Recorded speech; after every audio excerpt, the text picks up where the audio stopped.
Chapter 4. Mr. and Mrs. Owen Forbes lived in a brown, one-story house on a highway 5 miles west of Austin. The house was set well back from the road, and there were no close neighbors.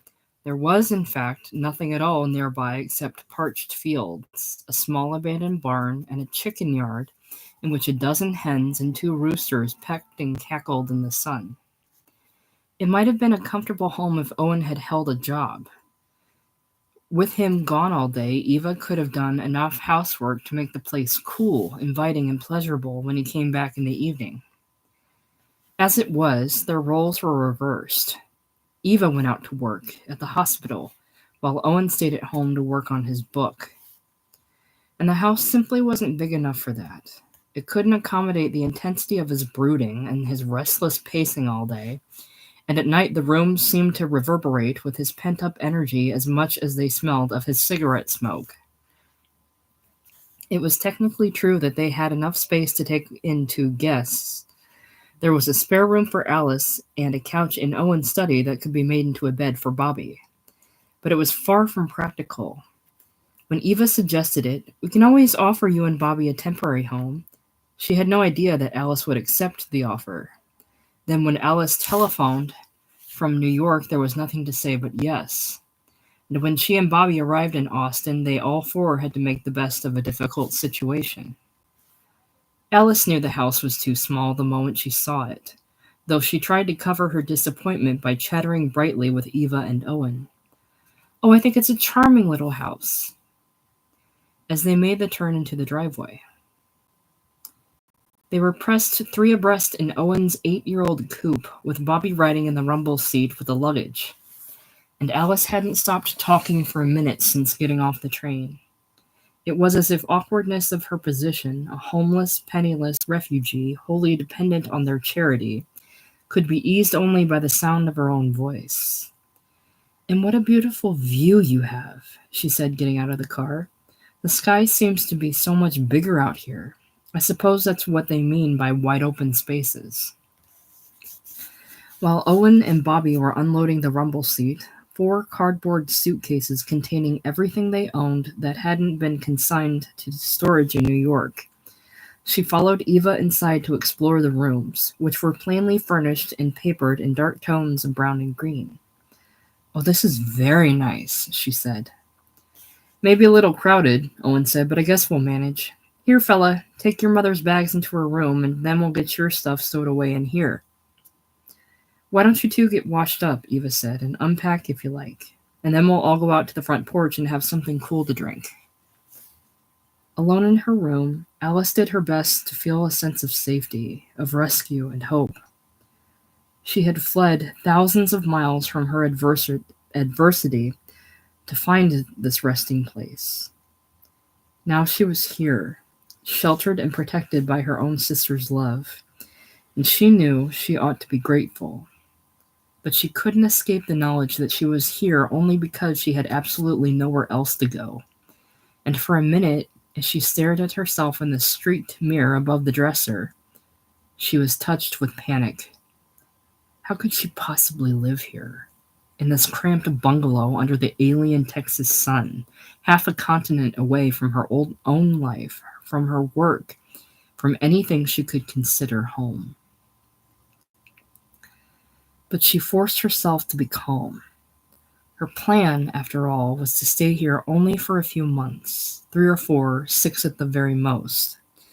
With her regular monthly checks coming in and no money at all going out, it would be no longer than that before she had saved enough to return to New York, to find a place to live and get her things out of storage. In the meantime, the only thing to do was take this new life as it came, a day at a time, an hour at a time. And now it was time to go out to the front porch for something cool to drink. "Oh, isn't this pleasant," she said when she'd settled herself on the porch. Eva, Owen, and Bobby were already there in wicker chairs. There was a pitcher of iced tea, and also, she saw with a rush of relief, there was a bottle of whiskey. "This is the time of day when Owen and I just relax," Eva said. "We just sit out here and watch the sun go down, and we're grateful for all our blessings. Would you like iced tea, dear, or will you join Owen in a drink? I think I'd like a drink, thanks. The first swallow of whiskey and water warmed her at once, and soon she was able to recapture the feeling of adventure that had sustained her on the long Pullman journey. There was no telling what the future might hold. Alice Prentice, the sculptor, might be temporarily out of commission, but Alice Prenter, the free spirit, the exceptional person, was still functioning. Anything was possible. The view from the house was beautiful, or at least it was remarkably spacious. Miles of flat, gently rolling land led away to a shimmering horizon beneath a sky emblazoned with red and gold. Vague sculptural yearnings were awakened in her as she gazed into the distance and sipped her whiskey.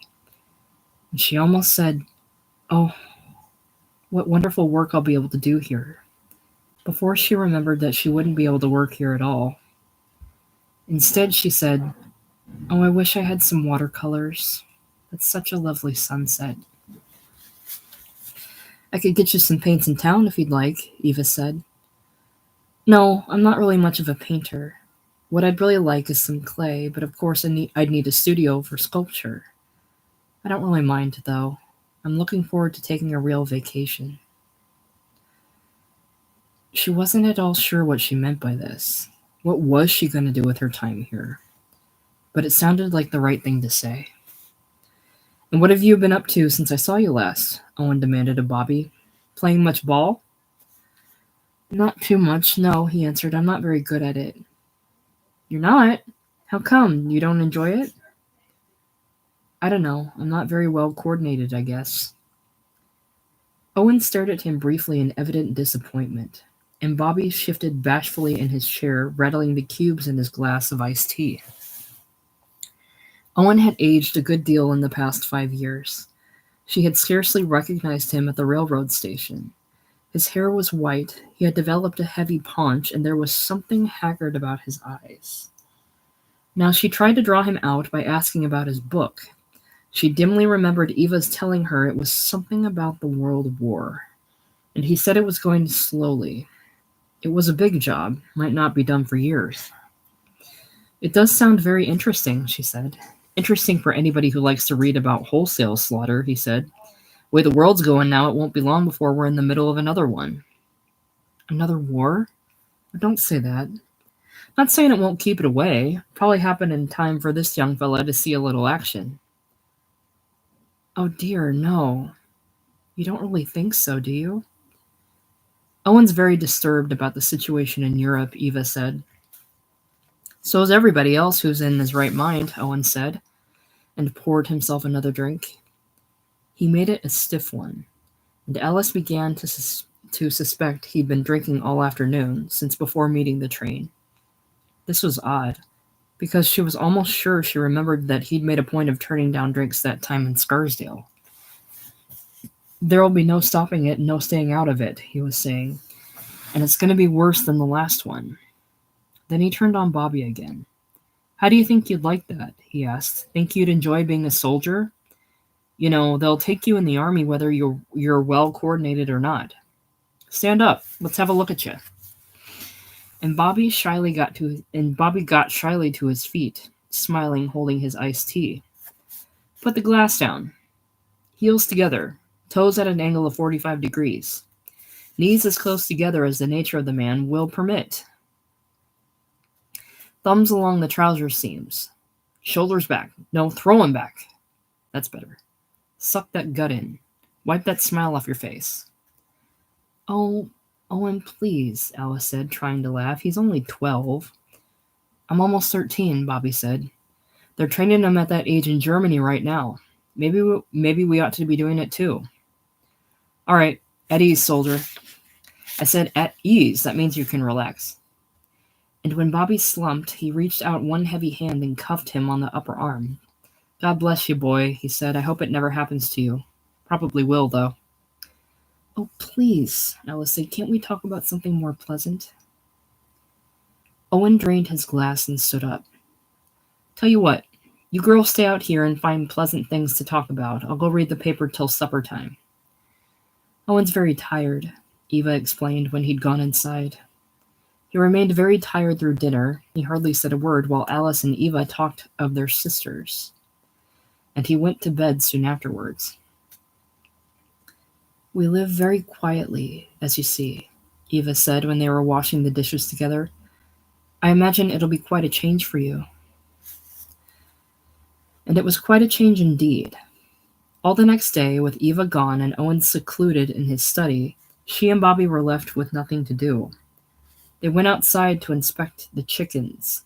Then they took a long, aimless walk across the fields. Then they came back and sat around the house reading magazines. Owen emerged at lunchtime and Alice fixed sandwiches for the three of them, which they ate in near silence. Then there was nothing to do but wait for Eva to come home. And that, more or less, was the way things went for nearly a week. The high point of every day, was the hour when they congregated on the front porch to relax and be grateful for all their blessings. Alice tried again and again to lead the conversation along light, uncontroversial channels, but Owen repeatedly made that impossible. Once she remarked on how different Texas was from the East, meaning the landscape, and Owen said, "It's different, all right. You're in the United States of America now. This part of the country hasn't been taken over yet, thank God." Taken over? By the Jews. Oh. New York's not fit for a white man anymore, he said, and he held forth in that vein for what seemed an hour, until Eva managed to change the subject. The menacing rise of the American Negro was another of his favorite topics, as was the cancerous growth of communism and labor unions. And still another was the reckless irresponsibility of President Roosevelt in both domestic and foreign affairs. They heard him out on all these matters in the course of several evenings, following days of almost unbearable idleness during which they could hear the frequent clink of bottle on glass through the closed door of his study. Then it was Saturday, with a welcome change in the day's routine. Eva stayed home. It was as if Alice had never before had anyone to talk to. She talked and talked, following Eva around as she went about her housework, accepting small tasks of dusting and polishing, grateful to be given anything to do with her hands as long as it meant the talk could continue. Late in the afternoon, Owen went out alone, taking the car, and stayed away. Eva prepared and served supper as if nothing were amiss. Later, she sat talking pleasantly with Alice and Bobby until bedtime, and it was well past midnight when Owen woke them all up by coming home, slamming the kitchen door, bumping into the table and cursing, stumbling and staggering through the house until he fell asleep. On Sunday morning, mostly because she wanted to get out of the house, Alice asked if Eva could drive Bobby and herself to the nearest Episcopal church. "Certainly," Eva said, glancing uneasily at Owen. "That sounds like a very nice idea." The church was disappointing. It was small and hot, and the sermon was a dull fundraising appeal. "Be ye doers of the word, and not hearers only." But Eva sat politely with them throughout the service, and afterwards she said she had found it very instructive. Like Alice, she had been raised a Methodist, but she hadn't been to a church of any kind for years. It is a more interesting ceremony, isn't it?" she said when they were home again. "I really enjoyed all the singing." This caused Owen to look up sourly from the Sunday paper. "I mean," she said, "assuming one does have a religious bent, I can see how the Episcopalian service would be more appealing." "I thought it was a little dull," Alice said, "but of course I've been spoiled by the wonderful service we had at Trinity in Riverside. We had such a fine minister there, Dr. Hammond, and the church itself is so beautiful. Ona, I wish you could have seen Bobby as the crucifier." "As the what?" Owen inquired, squinting his eyes. "The crucifier. He carried the cross and led the whole procession, at the beginning and the end of each service. And he did it with such feeling.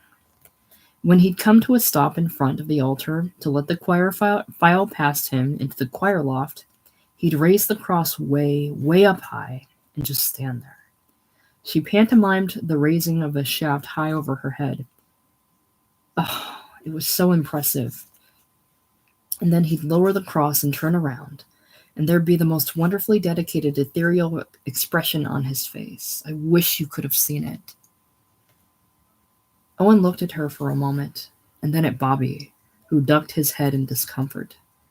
Then he made a little snorting sound in his nose, gathered up his newspaper, and went into his study and shut the door. Owen stayed away from them for the rest of the day. He went out again that night after dinner, and again they were awakened by his homecoming. He lurched against the kitchen table and knocked over one of the chairs, and then they heard his voice. "Jabber, jabber, jabber," he was saying as he moved toward bed. "Jabber, jabber, jabber, jabber, jabber." By the end of the third week, Alice had decided that the situation was impossible. She and Bobby couldn't stay here. The whole idea of coming here had been a mistake. Her next check from George would give them enough to get back to New York, which now rose in her mind's eye as a city of magical promise. And once there, they would find a way to survive. She would make a desperate appeal to George for enough money to tide them over until they were settled. And if that didn't work, she guessed she could get some kind of a job. In any case, they would find a way. "I think we'd better go home," she told Eva as they washed the dishes together one evening. She tried to keep the tone of her voice neutral. "We can leave as soon as I get my next check from George. That ought to be in about a week." "Well, but where will you go, dear? What will you do?" "We'll manage somehow. Perhaps I'll take a job or something. Anyway, we'll get by." "But I thought you were planning to stay here for some time until your savings built up." Eva sounded a little hurt. "I was, but it really isn't at all practical for us to live here. I think it would be better for all of us." And whether Eva's feelings had been slightly hurt or not, she was clearly relieved by the news. So was Bobby. And so apparently was Owen. He stayed relatively sober and polite for several evenings in a row. Now that she was soon to be gone from here, Alice was filled with impatience. The days seemed even longer, and being deprived of sculpture was worse than ever. She knew she might soon be able to work again, but in the meantime she would have given anything for some clays and tools and a studio. Then one afternoon, as she and Bobby sat reading in the living room, she had a wonderful idea. "Dear," she said, "could you turn your head a little this way? No, wait. The light isn't quite right. Could you move over to that chair near the window? There, that's fine. Now, look up a little. There, that's wonderful. Do you know the first thing I'm going to do when we get back to New York? I'm going to do a portrait of you. I know just exactly how I'm going to do it. I can see it."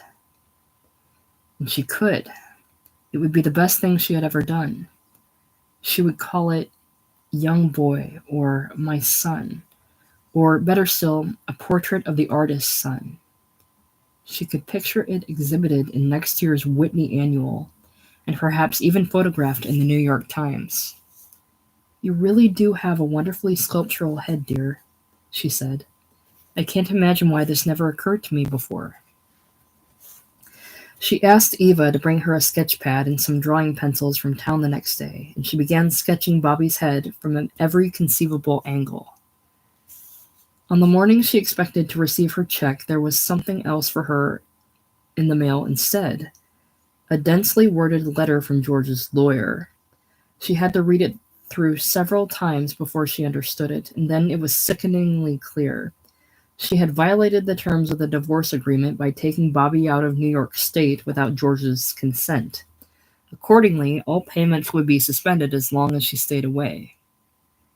"Well, that is unfortunate," Eva said, when Alice showed her the letter. "Still, I imagine you can write to George and explain. I imagine he'll send you the money if he knows you'll use it for going back." But Alice wasn't so sure. How could she explain what she planned to do when she got back? She spent all of one day and part of another writing and rewriting her letter to George. She was trying to make him feel guilty for his action. and at the time trying to persuade him that 1 month's payment was all she would need to reestablish herself in New York. But she knew, even as she mailed the final draft, that it probably wouldn't do any good. "Are we just going to stay here forever then, or what?" Bobby asked her. "No, dear. We'll go home just as soon as we can find a way. And a way will come. I know it will. We mustn't lose faith." "Lose faith?" "Faith in God, dear. Have you forgotten what you learned in church?" And she was able to quote from memory her favorite collect from the Book of Common Prayer. "O God, who hast prepared for those who love thee such good things as pass man's understanding, pour into our hearts such love toward thee that we, loving thee above all things, may obtain thy promises which exceed all that we can desire." "Well," he said, "okay, but doesn't that mean getting good things in heaven after you're dead?" "Not necessarily. Besides, there's another one that says, 'Grant that those things which we ask faithfully we may obtain effectually.' And there's another one. Oh, how does it go? Something about God's ordering all things both in heaven and earth, and then it says, 'We beseech thee to put away from us all hurtful things, and to give us those things which are profitable to us.' We can't always know exactly what it is God wants for us, but we know He wants what's right. We know He wants us to find a way. That's what 'the Lord is my shepherd' means." Even so, her own faith was sorely tested by the long idle days. It was only May, but as hot as August. The heat rose in shimmering waves over the fields, and the house was like an oven. A few hundred yards away, on the way into town, the highway was under repair. Men were cutting through the surface with jackhammers, the powerful noise of which clattered all day, and a heavy pall of white dust hung over the excavation, eclipsing the distance. "Hot!" Owen Forbes exclaimed, coming out of his study one afternoon. Alice and Bobby were in different parts of the living room, reading detective stories that Eva had brought home from a local lending library, and they looked up at him in apprehension. "Sweet Jesus, it's hot," he said. He tore off his soaked shirt, flapped it in the air, bunched it into a ball, and used it to mop his armpits, one after the other. He threw the shirt into the laundry hamper in the hall. Then they heard him banging at the refrigerator in the kitchen, and he reappeared with a cold bottle of beer in his hand. He went to stand near Bobby's chair in front of a small electric fan that slowly turned its buzzing head from side to side. "Damn thing doesn't do any good at all," he said. "Doesn't even stir up the air.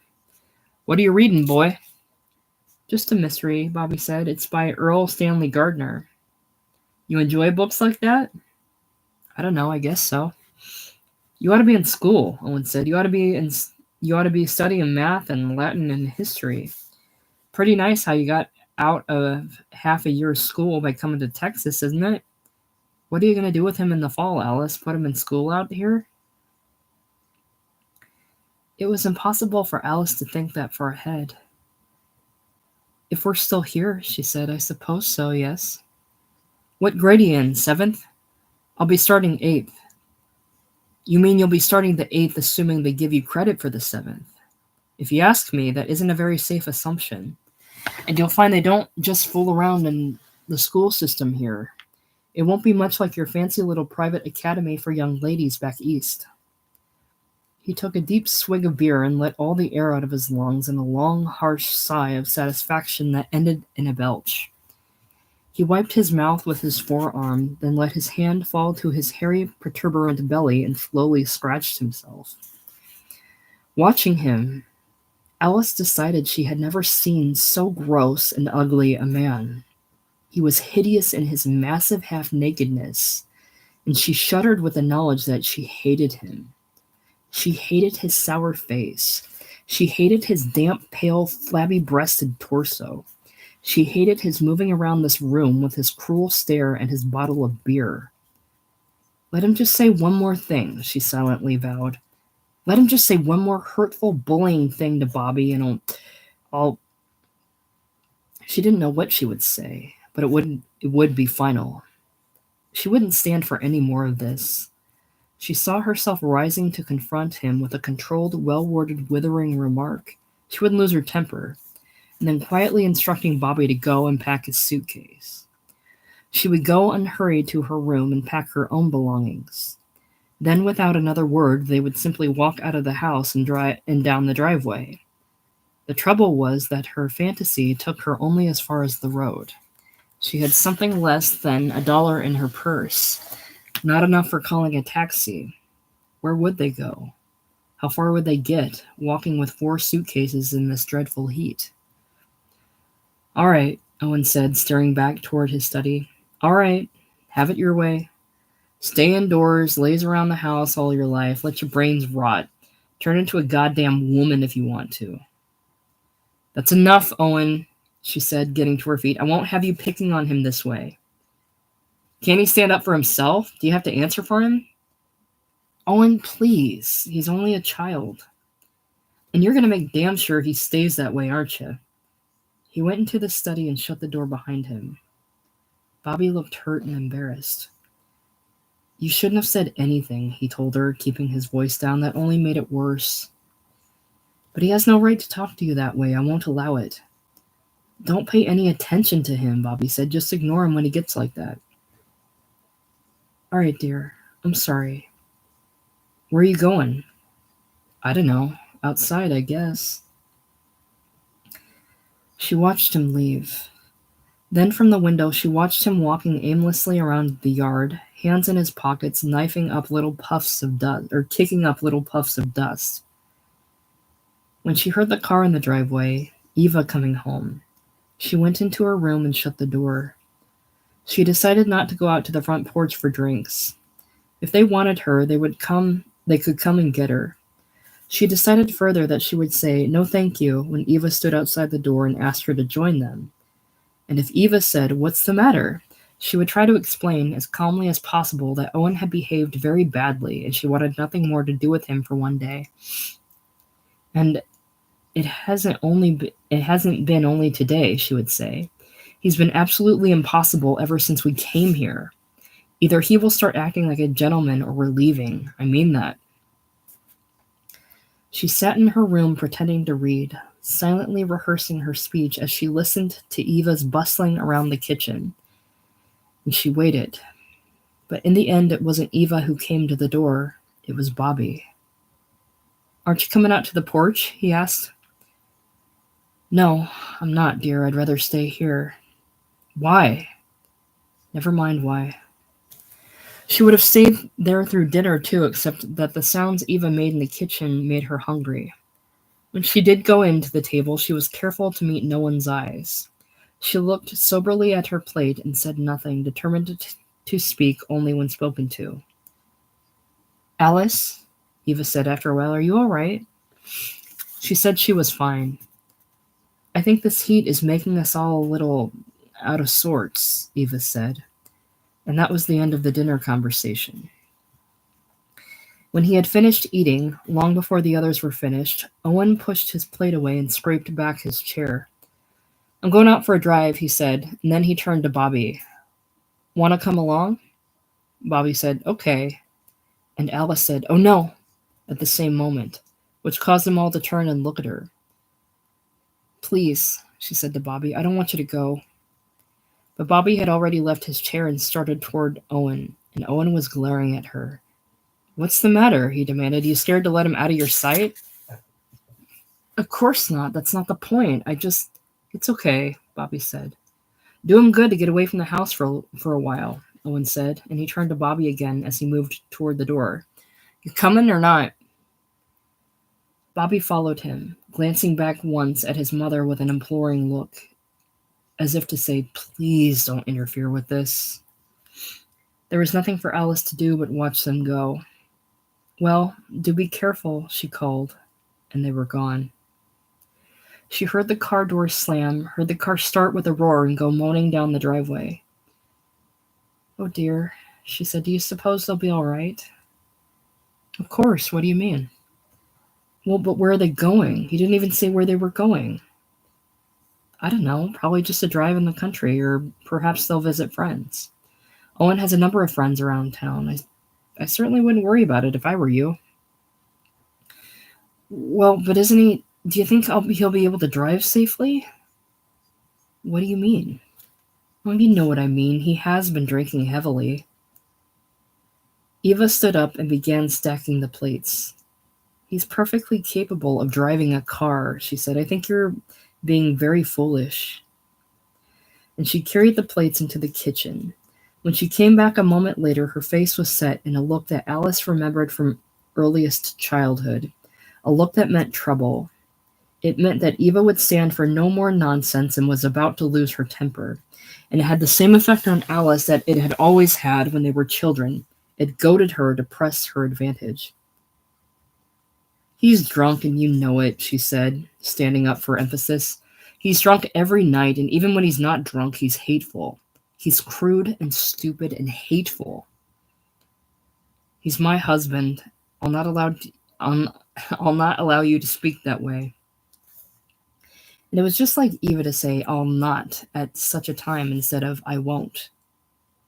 He's hateful. I hate him. I've never hated anyone so much in my life, and I'm glad I said it. I hate him. I hate him. Alice, I want you to stop this at once. You're hysterical. I'll not listen to another... Hysterical. I'll show you how hysterical I am. If that boy isn't back here in half an hour, I'll call the police. You'll do nothing of the sort. I'll not listen to another word of this. Yes, you will listen. I've kept quiet long enough. Your husband's a beast. Do you hear me? He's a beast. Well, I know you've only married him because he was all you could get, but you're a fool, and he's a beast. That had the sound of a good exit line, so she went quickly into her room and slammed the door. But Eva followed right behind her, wrenched open the door, and stood facing her, quivering with anger. You'll regret this, Alice, she said. I'll never forgive you for this. And the quarrel went on, and drove them back into the living room, then into the kitchen, and back into the living room again. And to think, Eva said, to think what we've done for you. To think what Owen and I have sacrificed to give you a home. I hate your home. I promise you I'll leave your home tomorrow. I won't spend another day in this wretched place. In the end, they collapsed crying in their separate rooms, and the house settled into silence as they both lay listening for the car in the driveway. It was almost midnight before they heard it. The sound of it made Alice sit up, leave her bed, and stand close to her closed door, listening still more intently. With a sense of revulsion, she heard Owen's heavy tread past the door, and then she heard Bobby. She opened the door a crack and called to him in a whisper. What's the matter? He said. Nothing. Just come in here a minute, please. When he was inside the room, she drew him close in tight. She drew him close in a tight hug. Then she released him and said, Where did he take you? No place special. First we went to a bar down the road where there were some men he knows, and he talked to them for a while. Then we went to another bar and played the pinball machine. Is he drunk? Not especially. I mean, no more than usual. Well, at least you're back. Listen, dear, I want you to sleep in here tonight. In here? Why? Can you bring your cot in? It's too big. Why do you want me to... All right, never mind. You take my bed and I'll sleep on the floor. But why? What's the matter? Just do as I say. I don't want you sleeping out there tonight, that's all. I want you close to me. She finally persuaded him to use her bed, and when he was in it, she stretched out on the carpet with a blanket. The hardness of the floor suited her bitter mood, but sometime before dawn she woke up, chilled and cramped, and got into bed with Bobby. He was so warm, and the bed so soft that she started to cry again as she pressed against him. He woke up and stiffened in her arms. What's the matter? Nothing, dear. I'm sorry. Go back to sleep. She awoke again with the hot sun of morning in her face, and Bobby was now up and dressed and sitting in a chair looking at her. What time is it, dear? I don't know, a little after 8. What's the matter, anyway? She sat up, feeling gritty from having slept in her clothes. Eva and I had a dreadful quarrel last night, she said. I don't want to see her. Let's just wait here till she goes to work. Well, but she's not going to work. It's Saturday. Oh dear. That's right. Let's stay here anyway, though. You don't mind, do you? What about breakfast? I'm not hungry. I'll go out and get you something to eat, though, when I'm sure they're out of the kitchen. You mean you want to just stay in here? What's the point of that? Dear, please don't torment me with questions. Just please do as I say. Okay. He sat looking uncomfortable, and after a moment he said, What was the quarrel about, anyway? I don't know. Everything. She went to the dresser mirror and began trying to do something about her hair. Are they in the kitchen now? She asked. Can you tell? I don't think so. I think they're out in the living room. I'm not sure. Let's wait till we're sure. You can go to the bathroom if you want. I already did. One of the doors in her room opened onto the bathroom, which in turn led to the hall near the kitchen. She tiptoed through, spent a long time listening at the hall door, and finally risked it outside. There was nobody in the hall and nobody in the kitchen. On the stove, she found a pot of coffee that was still warm, and she poured herself a cup with trembling hands. Then she found a box of dry cereal, a bowl, and some milk, which she carried back through the bathroom for Bobby. He ate hungrily, and when he was finished, she said, Are we going to hide in here all day or what? We're not hiding, dear. We're simply keeping to ourselves. We're minding our own business. Sometime later, they heard Eva's footsteps approaching outside the door, which caused Alice to stiffen. The door couldn't be locked. Eva could walk right in if she wanted to. But she stopped outside and knocked. Then they heard her voice, sounding stern but shy, as if she had forgotten nothing of last night but was tentatively willing to make amends. Alice, are you all right?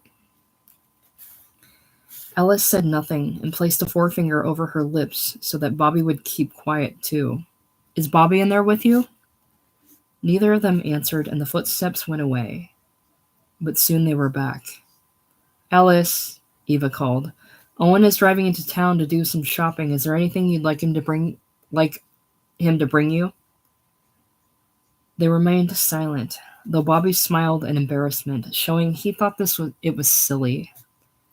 Then from the window they saw Owen go out to the car and drive away. Alice felt relieved to have him out of the house. She almost felt she could deal with Eva as long as he was gone. But she was wholly unprepared for what happened next. The door swung open and Eva came walking in, carrying a tray that held 3 tall glasses of milk with ice cubes in them. This has gone on long enough, she said. Why don't we all have something cool to drink?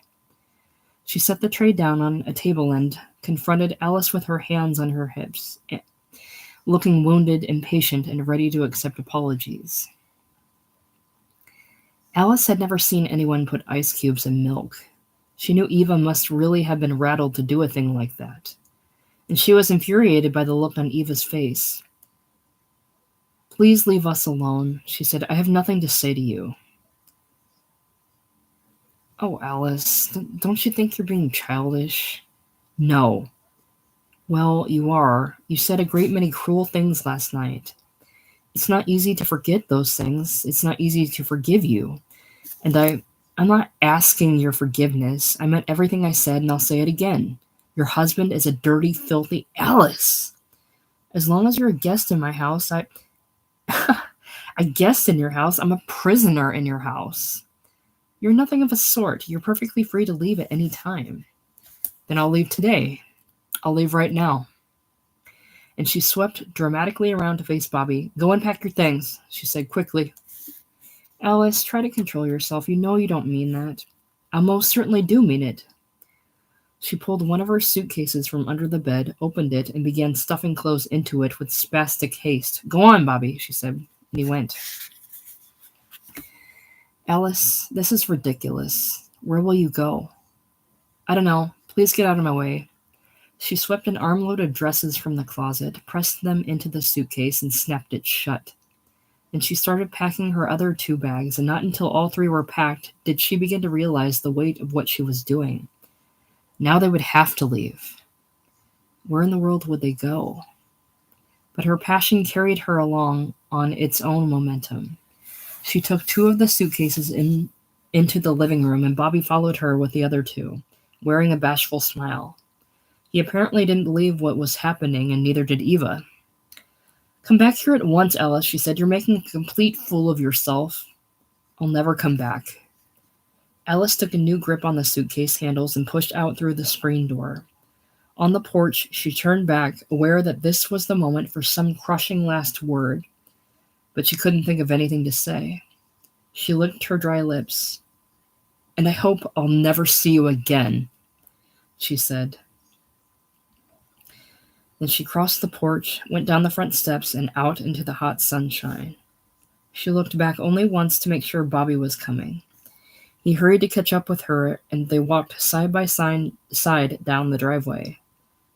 "Where are we going anyway?" he asked. "Never mind, just come along." "You mean you don't even know where we're going?" "We're going into town. It's only 5 miles. We'll go to a hotel." How they would ever get out of the hotel was a problem she would deal with later. They had gone only a few steps up the highway when she had to stop and rest. Her hands were sore from the suitcase handles, and she was soaked with sweat. "Let's rest a minute, Bobby," she said. Not far ahead of them now was the beginning of the place where the highway was under repair. The noise of the jackhammers was loud and persistent, and the cloud of white dust looked impenetrable. They would have to walk through it. "Why don't you give me the big bags," Bobby said, "and you take the little ones?" "No, that's all right. I'll manage." "Come on, give them to me," he insisted. "I'm stronger than you." And she let him take them, surprised and pleased by what he had said. He was stronger than she. And as they lifted the suitcases and trudged on into the heat, she felt comforted and protected. She was no longer a woman alone with a little boy. He was someone she could depend on, and someone who would take command in a crisis like this. Her main difficulty now was that she was wearing high heels. They wobbled and threatened to turn her ankles with every step. And her only other pair of shoes, riding in one of the suitcases, had heels that were just as high. "I'm sorry I have to go so slowly, dear," she said. "It's these shoes, you see. I can't—" "That's okay," he said with his new authority. "You're doing fine." When they reached the excavation, they were enveloped at once in the white dust. "I'm going to have to stop again, dear," she said, but he couldn't hear her over the noise of the jackhammers. "Bobby, wait," she called, almost in tears, and he turned back, stopped, and put his own suitcases down. "We'd get there a lot sooner if we didn't stop so often," he said. "I know, dear, but I can't keep up with you. I've got to rest a minute." "Okay." "Isn't this dust dreadful?" "What?" "This dust, I can hardly breathe." "It's caliche." "What?" "The dust, it's called caliche, sort of like chalk. It's all through this area, just under the topsoil. Uncle Owen told me." "Oh, let's pretend it isn't happening," he said. "What?" I said, "Let's pretend it isn't happening. Let's pretend it's real cold and we have to walk as fast as we can to keep warm." "I'm not very good at pretending, I'm afraid." "Come on, and we'll pretend the dust is a big snowstorm, a blizzard, and we have to get through." She was about to say, "Oh, Bobby, please," in irritation. But when she looked into his earnest, sweating face, she was won over. What a cheerful, heartening companion he was. And what a good sport. If he could pretend it wasn't happening, so could she. "All right, dear," she said. "Brr," he shuddered, hugging himself. "We better not stay here any longer or we'll freeze to death. Let's get going." And hefting their suitcases, they set off again, Bobby in the lead. Watching his narrow back as he moved ahead of her in the whiteness, she knew it was a sight she would never forget. An ordinary boy might have complained, might have whined and lagged behind and been a hindrance. But Bobby was no ordinary boy. He was brave and light-hearted and imaginative. He was her own. "How you doing?" he called back. "All right, dear." And she was able to smile. "I'm doing fine." Pretend it isn't happening. And the funny part was that it almost worked. Dizzy and nearly suffocating, with sweat running in streams down her back, She did her best to imagine she was cold, and it almost worked. One lane of the highway was open for traffic. A steady stream of cars moved eastward, and then, after an interval, the westbound traffic came through. She was afraid that each westbound car would be Owen Forbes on his way back from town, but the cars all proved to contain strangers, some of whose heads swiveled around to stare at the odd spectacle of a woman and a boy toiling along with suitcases in the blaze of afternoon. "Bobby," she called, "I'm going to have to stop again." "Okay." She sat on one of the bags to rest her aching feet. "I think we've come about 2 miles," she said, "don't you?" "I don't know. It's so cold it's hard to tell." "Oh, Bobby, you're wonderful. How would I ever get through this without you?" "Aren't you freezing?" He said, "Let's get moving again." And they did. They passed very close to one of the workmen, and he stopped his terrible automatic hammer to stare at them. A Mexican or a half-breed of some kind, short and brutal looking, his face and clothes powdered white. She knew that she herself must be coated white by now. She could taste the dust and feel it in her eyes and nostrils, and when Bobby turned back to call, "You okay?" she saw that his face and hair were white too. She's always said afterwards that God was watching over her that day, giving her the strength to go on. And it was certainly true that she prayed as she walked. "Oh, please, dear God," she said aloud against the noise of the jackhammers. "Please, dear God, help me through this." And with her teeth clenched tight against the dust, she recited, "O God, who has prepared for those who love thee with such good things as pass man's understanding." The noise gradually diminished, and the dust began to clear. They had come to the end of the excavation. The road ahead had turned into a street now, with close-set houses and shops on either side. They were still far from the center of town, but they were within its outskirts. A sign a block ahead, "Cafe," made her wonder if they dared to stop there. They would at least be able to sit down and to drink cold Coca-Colas. But her purse contained exactly 75 cents. They had better save it. Then another sign drew her attention, "Texaco," because there would be toilets there. "Bobby," she said, "let's stop at the gas station. We can at least get some water." The eyes of the Texaco attendants followed them with curiosity and perhaps suspicion as they trudged around to the back of the station toward the two white restroom doors, men and the ladies. The ladies' room stank and was unbearably hot, but she stood at its dirty sink for a long time, cupping handfuls of warm, sweet water and drinking it down as if her thirst could never be slaked. There was no soap, and the paper towel dispenser was broken, but she managed to wash her face anyway, getting rid of most of the dust, and dried it with toilet paper. Her face, in the spattered mirror, was a shocked and wild-eyed ruin. When she picked up the suitcases and pushed out into the sunshine again, she had a dizzy spell and nearly fell down. Bobby was waiting for her, his face gleaming and his wet hair sticking up and out at all angles. "Are you okay?" he asked her. "Yes, dear. I was just dizzy for a minute. It'll be all right. It can't be very much farther, do you think?" "Probably not. Let's get going." But there was no way of telling, as they labored down block after block, whether they were heading for the center of town or only moving around its periphery. Sometimes there were glimpses of distant, tall buildings ahead, sometimes not. "I think we must be going in the right direction, don't you?" she said. "Do you remember any of this part of town?" "No, let's just keep going, though." And at last, as they reached the end of still another block, they came upon 3 taxicabs parked at the curb around the corner. "Oh, look, dear," she said, "taxicabs." She scuttled ahead of him, wrenched open the passenger's door of one of the cabs, dropped her suitcases, and crawled, nearly collapsing into the wide back seat. The driver hustling around from the front of the cab looked worried. "You all right, ma'am?" "Yes. Will you help me with these bags?" He took them and stowed them briskly in the front seat. Then he took Bobby's 2 bags and put them in the trunk of the car. Bobby was still standing on the sidewalk, looking doubtful. Get in, dear, she said, and he climbed in beside her, sitting stiffly erect as if he were afraid to relax in the upholstery. Driver, she said, can you recommend a hotel? Well, ma'am, there's the old Stephen F. Austin. That's supposed to be the best. But if I was you, I'd try the Hilton. That's brand new, and it's air-conditioned. All right, fine, she said, take us there. Air-conditioned. She had thought only movie theaters were air-conditioned. Imagine a whole hotel. But wait, she said. Ma'am? She closed her eyes. Can you tell me approximately how much it will cost to get there? It will cost you to get there? Well, ma'am, I figured that'll run you about 35 cents. And she had 75.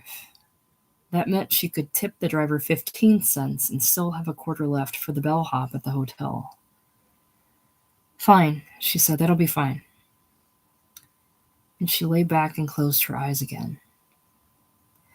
At the elegant entrance of the hotel, a uniformed doorman sprang forward to seize all 4 suitcases, leaving her with nothing to carry but the 25 cents change she had received from the driver. She felt that everyone on the sidewalk was looking at her. Were her clothes all right? Was her slip showing? And she wished there were some way of improving her appearance before she went into the lobby. But then they passed through a heavy plate glass door, and the cold air enveloped them like water. Wow, Bobby said, and his exhausted face broke into a smile of pure delight. Isn't this something? They seemed to float as they walked across the great expanse of deep, soundless carpet to the front desk, where a kindly gentleman stood waiting to bid them good afternoon. And how long will you be staying with us, Mrs. Prentice? He asked when she'd filled out the registration forms. A few days, I don't know. We haven't made definite plans. Then they were riding in a big silent elevator, and then they were being shown into their suite, which was blue and unbelievably sumptuous. Don't open the windows, the bellhop told them, or you'll interfere with the air conditioning. And look here.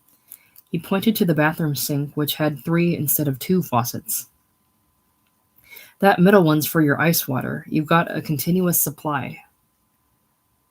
The first thing she did when they were alone was to draw 2 glasses of ice water. There, she said, handing one to Bobby. Now let's just relax. And that was all they did for nearly an hour. Lolling in the deep cushions, they kicked off their shoes and laughed together in an ecstasy of rest and relief. Will you ever forget that awful Caliche Road? She asked him. Wasn't that just the most dreadful experience you can imagine? Well, he said, at least we made it. We certainly did. And do you know something? I never would have made it without you. You were wonderful. They both took long baths and changed into the best clothes they could find. Then, feeling fresh and clean, they went without haste to the dining room. In the first shock of reading the menu, she thought she'd better caution him to order only the least expensive things. But then it occurred to her that this would be a false economy. If they were going to run up a bill here, it might as well be a big one. You have anything you want, dear, she said. Doesn't it all look good? And she started the meal off on a festive note by ordering 2 Manhattans for herself. Are you going to call Daddy now or what? Bobby asked when they were back in the blue suite. Yes, dear, there's nothing else we can do. But she knew it would be an unpleasant telephone call, and she didn't want Bobby to hear it. She sent him down for a walk around the lobby before she picked up the phone and asked for the long-distance operator. Georgia's voice sounded very far away. Alice, did you get my letter? Your letter? No. Are you all right? Is the boy all right? Yes, we're fine. No thanks to you. He sighed into the phone. Alice, I was following my lawyer's advice. I followed his advice because, frankly, I didn't know what else to do. So you jumped at the chance to punish us. You took advantage of a legal loophole to rid yourself of all responsibility. Alice, it wasn't like that at all. If anything, I simply wanted to teach you a lesson." She gripped the phone with both hands. "What lesson?" "That people have to live within their means. Alice, after your behavior up there in Riverside, I felt I was entirely justified. Do you know how much I've paid out in excess of the agreement over the past 2 years?" His voice had taken on a rich and familiar texture now. It was the voice of exasperated reason, of aroused common sense. It was the voice of people who said, "No, I'm afraid that's not practical," or "You should have thought of that before you got into this trouble." The voice she had been hopelessly contending with all her life, and which promised always that it would have the last word. "My lawyer couldn't believe it," the voice was saying. "He said I must be crazy. And even at that, you ended up with a lawsuit for more than you'll ever be able to pay. Have you heard from your friends, the Vandermeers, by the way?" "No." "Well, you're lucky. They could easily serve you a judgment through the Texas courts if they wanted to. Anyway, you'll probably get my letter tomorrow. I've offered to send you enough to get back to New York, providing that we have a clear and definite understanding from now on. No more nonsense, Alice. No more exorbitant rents. No more private schools. I want you to read it very carefully and think about it." "All right, but I won't get it now because we moved out. We're not living at Eva's anymore." "You're not? Why?" In the end, she persuaded him to telegraph enough money to settle the hotel bill and buy train tickets. And she listened patiently while he explained once more about the clear and definite understanding they would have from now on. When Bobby came back, looking worried, he said, "Is it all right?" "Yes, dear, it's all right." But she couldn't sleep. For an hour or more she turned and twisted in the cool hotel sheets. Every time she drifted off, there was a terrible vision of Eva's weeping face, or of Eva saying, "I'll not allow you to speak that way," or of Eva bringing glasses of milk with ice cubes in them. At last, sitting up and smoking a cigarette, she decided it would be possible to apologize to Eva one day. Not now, not soon, but sometime in the future she could write a letter of apology. A letter thanking Eva for her kindness and asking her pardon for the way things had worked out. It wouldn't be easy, and it might not be a very good letter, but it would probably be good enough for Eva. She stole softly into Bobby's room and sat beside his bed for a while, watching his sleeping face. The awful events of the afternoon seemed far away now, far in the past. Nothing had ever been that bad before, and nothing would ever be that bad again. For years, whenever they were faced with any ordeal, she would gain strength from saying, "Remember the Caliche Road?" And if anything ever did turn out to be that bad, or worse, if even "Remember the Caliche Road" should fail as a rallying cry, she could fall back on Bobby's advice for enduring the intolerable. Let's pretend it isn't happening. She felt quiet and brave and well armed for the future. Bobby turned and thrashed his limbs in his bed, and his face was contorted as if he were having a nightmare. And his eyes came open. "It's all right," she said, and his eyes closed again. "Just rest now, Bobby. Just rest."